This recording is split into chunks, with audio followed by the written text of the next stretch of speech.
जलगांव विधानसभा क्षेत्र से चुनाव लड़ रहे निर्दलीय प्रत्याशी शेख अहमद शेख हुसैन गुलाब के घर पर गोलीबारी की सनसनीखेज घटना 18 नवंबर को सुबह करीब 4 बजे हुई थी।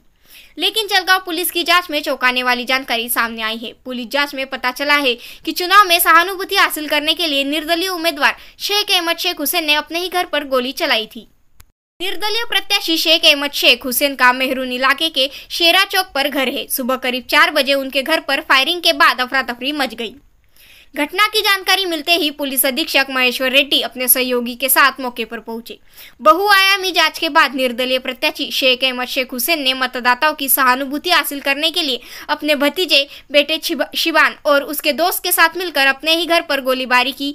पुलिस को शुरू से ही संदेह था कि पूरे मामले में कुछ गड़बड़ है। आखिरकार पुलिस को जानकारी मिली कि निर्दलीय प्रत्याशी ने अपने ड्राइवर के साथ मिलकर यह साजिश रची थी।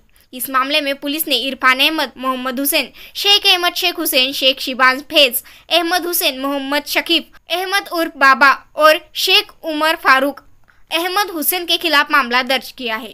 पुलिस अधीक्षक महेश्वर रेड्डी ने बताया कि शूटर मोहम्मद शकीब उर्फ बाबा और शेख उमर फारूक अहमद फरार है और अन्य आरोपियों को जलगांव स्थानीय अपराध शाखा की टीम ने गिरफ्तार कर लिया है। 18 नोव्हेंबर तारीख सकाळी अंदाजे 4 वाजता जलगाव विधानसभा कॉन्स्टिट्युन्सीचं इंडिपेंडेंट कॅन्डिडेट होतं.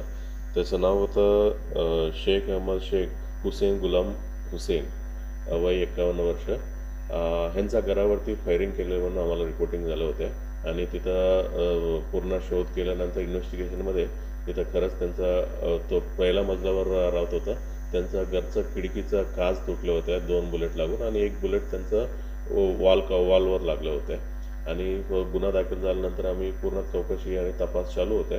तपासादरम्यान काही CCTV आणखीन तांत्रिक माहिती आणि हे सर्व दृष्टीने आम्ही तपास चालू असताना त्यांचं स्वतःचं जे कंप्लेंट होतं ते स्वतःचं साला जे मालेगावमध्ये राहतात ते इन्वॉल्ड आहे म्हणून आम्हाला खात्रीशीर माहिती भेटलं होतं. आणि पुढील तपासादरम्यान म्हणजे ही समजलं की त्यांचा साला आणि आणखीन एक साथीदार मालेगाववरून ते दिवशी रात्री इथं जळगावमध्ये आला आणि सकाळी इथं फायरिंग केल्यानंतर परत ते मालेगावात निघून गेले होते.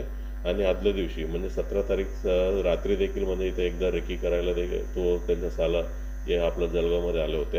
ही सर्व गोष्टी आम्हाला आता खात्रीशीर डिटेक्शन झालेलं आहे आणि सध्या 3 लोकांना अटक करण्यात आलं होतं. त्या 3 लोकांचा स्वतः जे उमेदवार होते त्यांना आणि त्याचा मुलगा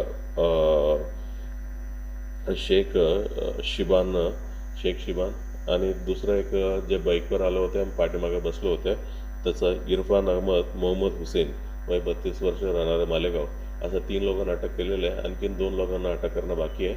जे मेन ज्यांनी फायरिंग केलं होतं तो फरारी आहे सध्या आणि जे ते आणखीन एक उमेदवार आहे त्यांचा लहान मुलं आहे त्यांना देखील म्हणजे अटक करणं बाकी आहे.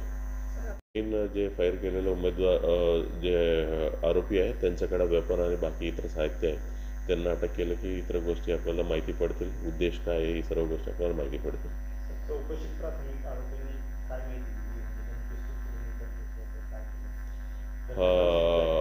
हा मेन जो बाबा म्हणून आरोपी आहे त्यांचा उमेदवारांचा साला आहे तो मालेगावचा आहे. त्यांच्याकडेच वेपन होता म्हणून आपल्याला माहिती पडलं.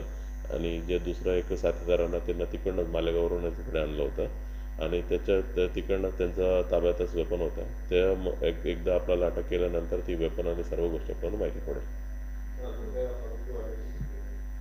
सध्या असं काही वाटत नाही आहे आरोपी वाढण्याचं.